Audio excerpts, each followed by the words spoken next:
मनोज जरांगेंच्या मागण्या मान्य झाल्यानंतर राज्यभरात मराठा समाजाकडून आनंद साजरा होतोय। पुण्यामध्ये देखील सकल मराठा समाजाचे किंवा सकल मराठा आंदोलनाचे कार्यकर्ते आपल्या सोबत आहेत। जरंगे पाटील तुम आगे बढ़ो, हम तुम्हारे साथ हैं। जरंगे पाटील तुम आगे बढ़ो, हम तुम्हारे साथ हैं। इतके दिवस हे सगळं आंदोलन चाललं आणि आता या मागण्या मान्य केल्या, तर तुम्हाला काय वाटतं की जे काही मराठा समाजाचं मागणं होतं ते पूर्णपणे मान्य झालंय? मराठा समाजाच्या ज्या मागण्या होत्या त्यातल्या बहुतांशी म्हणजे मागण्या ह्या पुढं मार्गी लागतील असं वाटतं याच्यातून। पण हा जो GR सगळे सोयऱ्याचा जो आहे त्याच्यामध्ये पितृसत्ताक पद्धती धरलेली आहे। परंतु मला इथे नमूद करायचं आहे की जी मोहनजोदडो हडप्पा संस्कृती होती पूर्वीपासूनची, त्यावेळेला ॲक्च्युली मातृसत्ताक पद्धती होती आणि नंतर ती पितृसत्ताक पद्धती झाली। परंतु याच्यामध्ये मला असं सांगायचं आहे की मातृसत्ताक असो पितृसत्ताक असो, मातृपितृ एकत्रीकरण झाल्याशिवाय नवनिर्मिती होत नाही।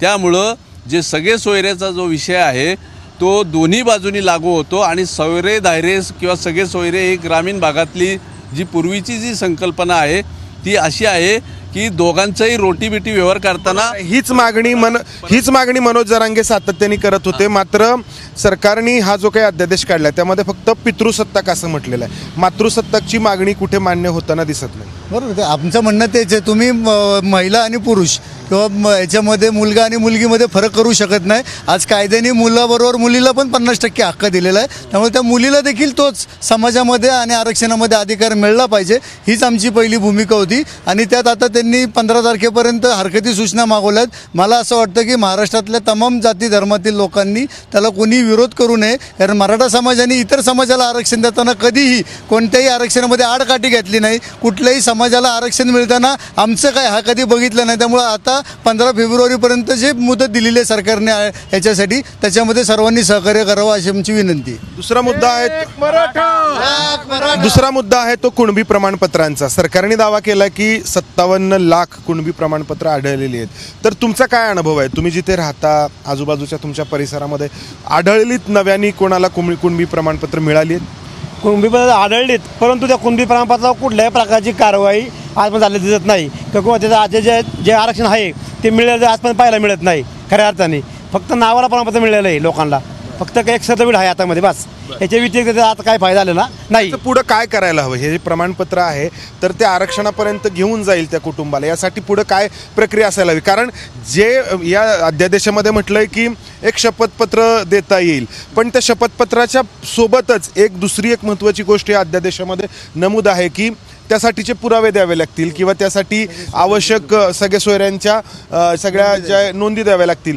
एका अर्थाने आपण ज्याला कास्ट व्हॅलिडिटी म्हणतो किंवा जात पडताळणी म्हणतो तशाच स्वरूपाचं हे असेल तर हे कसं होणार? आता ते होऊ शकतं, कारण पूर्वीपासून आहे ना एकमेकाच्या पाहुण्या रावळ्यामध्ये किंवा आपले ज्याचे त्याचे नातेसंबंध आहेत, ज्याची समानता वागणूक आहे, परंपरा आहेत, चालीरीती आहेत, म्हणजे एक व्यवसाय आहे जो शेतकरी असेल किंवा शेतीची संदर्भात, तर त्या लोकांना हे सगळे सोयऱ्याचा जो नियम आहे तो लागू होईल आणि तो मुलीच्या बाजूने असो मुलाच्या बाजूने असो दोघांच्या बाजूने लागू होईल।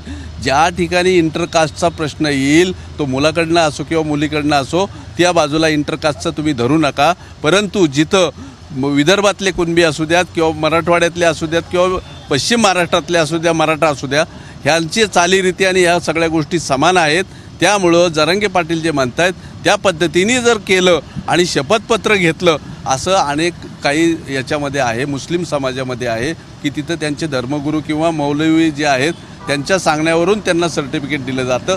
इथं तर आम्ही अनेक वर्ष म्हणजे छत्रपती शिवरायांपासून तुकाराम महाराजांपासून आम्ही कुणबी किंवा शेती करणारे आहोत आणि त्याप्रमाणे जसं माळी समाज देखील शेतीशी संबंधित होता, शेतीच करणारा होता, त्यांना देखील त्यांच्या व्यवसायानुसार दिलं, इतर लोकांना दिलं, कुंभार असतील सुतार असतील हे सगळे त्या शेतीशी संदर्भात लोक आहेत, मग त्यांना जसं दिलं तसंच ह्या मराठा समाजाला द्यावं। आणि आमचं सांगणं आहे की याच्यात कुठेही ओबीसीला धक्का लागत नाही, कारण 32%मध्ये 37% लोकसंख्या असलेला ओबीसीला 18 ते 18.5% मिळायला पाहिजेत।